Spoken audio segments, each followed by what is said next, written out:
Assalamualaikum warahmatullahi wabarakatuh. Alhamdulillahi rabbil alamin. Wassalatu wassalamu ala asrafil anbiya'i wal mursalin wa ala alihi wa sahbihi ajmain. Amma ba'du. Pertama-tama, marilah kita bersyukur atas kehadiran Allah Subhanahu wa taala yang telah memberi kita kesehatan, keselamatan juga kesempatan sehingga kita dapat melakukan aktivitas seperti yang biasanya.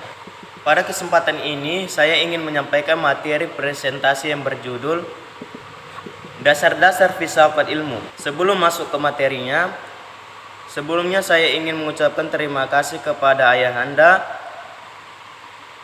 Dr. Ja'far MA. Terima kasih telah memberi kami kesempatan untuk tampil menguraikan materi presentasi tentang dasar-dasar ilmu filsafat.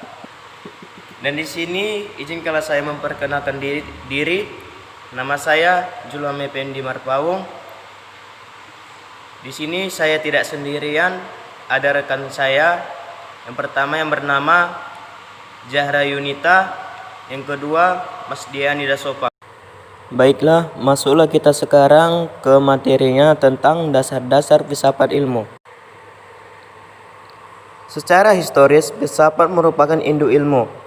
Dalam perkembangannya, ilmu makin terspesifikasi dan mandiri. Namun mengingat banyaknya masalah kehidupan yang ada bisa dijawab oleh ilmu, maka filsafat menjadi tumpuan untuk menjawabnya.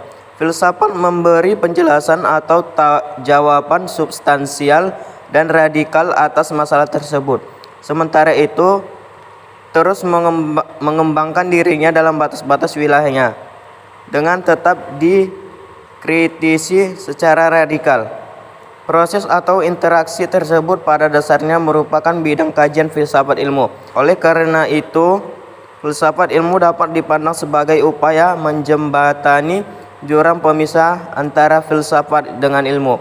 Dengan ilmu tidak menganggap rendah pada filsafat, sehingga ilmu tidak menganggap rendah pada filsafat. Pada dasarnya, filsafat ilmu merupakan kajian filosofis terhadap hal-hal yang berkaitan dengan ilmu. Dengan kata lain, filsafat ilmu merupakan upaya pengkajian dan pengalaman mengenai ilmu atau ilmu pengetahuan dan sains, baik itu ciri substansinya, pemerolehannya, ataupun manfaat ilmu bagi kehidupan manusia.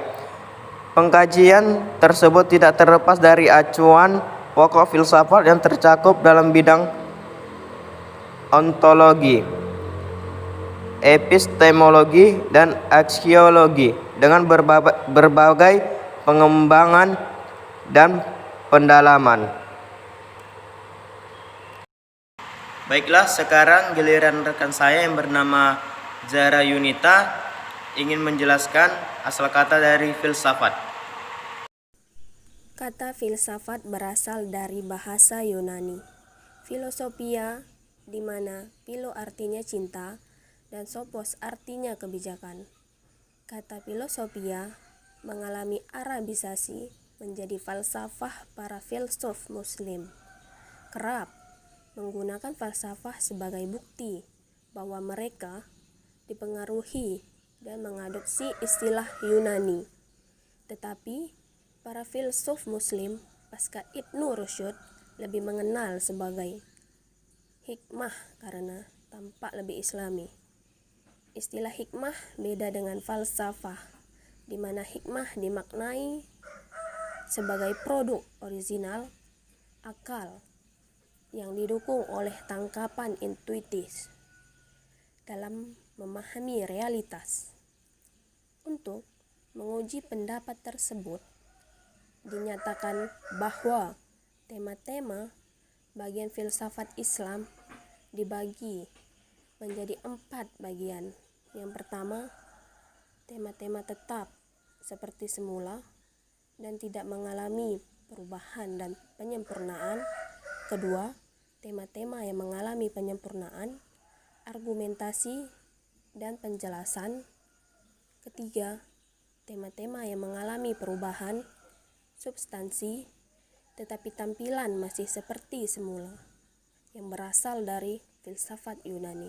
Dan keempat, tema-tema mutakhir dan sama sekali baru, baik secara substansi maupun secara tampilan.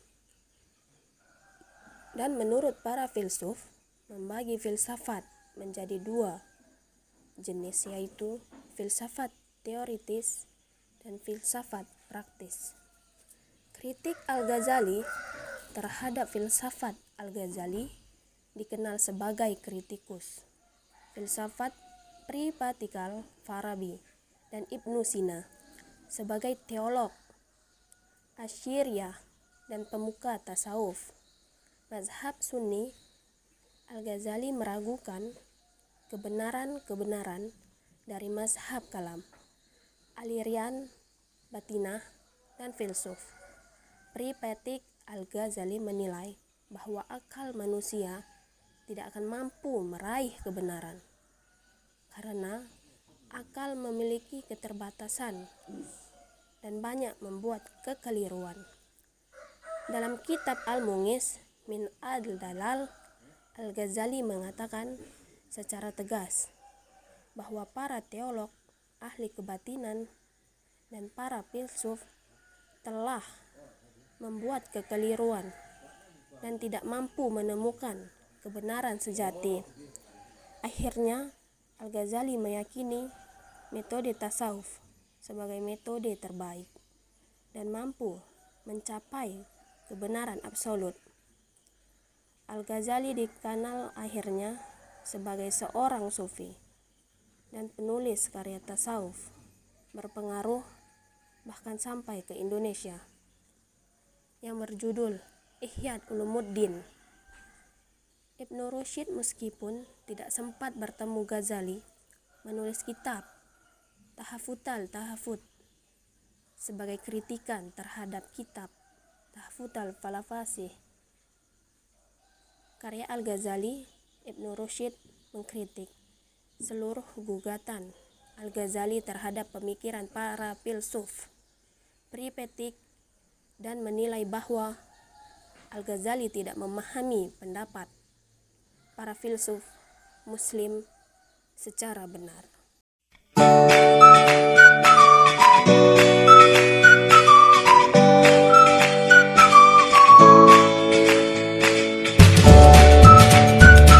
Filsafat Islam artinya berpikir dengan bebas dan radikal, namun tetap berada pada makna, yang mempunyai sifat, corak, serta karakter yang menyelamatkan dan memberi kedamaian hati, yang tetap berlandaskan pada Al-Quran dan As-Sunnah. Perbedaan filsafat Islam dengan filsafat Barat adalah, filsafat Barat memiliki paham sekularisme yang memisahkan antara agama dan filsafat dengan filsafat. Sedangkan filsafat Islam bersifat universal namun berlandaskan agama.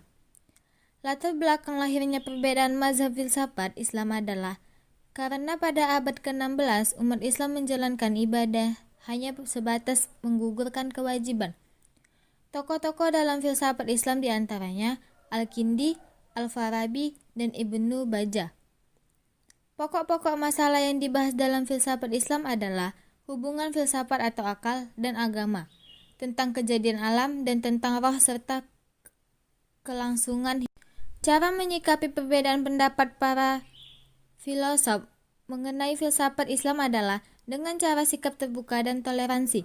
Dengan mempelajari filsafat Islam, kita dapat melihat segala sesuatu tidak hanya di permukaannya saja, tetapi lebih jauh dalam dan luas. Selain itu, manfaat mempelajari filsafat membuat kita memahami diri dan sekeliling dengan pertanyaan-pertanyaan mendasar. Filsafat mengasah pikiran untuk lebih kritis. Hal ini membuat kita tidak begitu saja menerima sesuatu tanpa mengetahui maksudnya.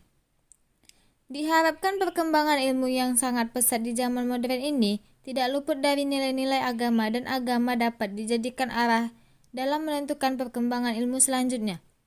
Tanpa adanya bimbingan terhadap ilmu, dikhawatirkan kehebatan ilmu dan teknologi tidak semakin menyejahterakan manusia, tetapi justru merusak bahkan menghancurkan kehidupan mereka.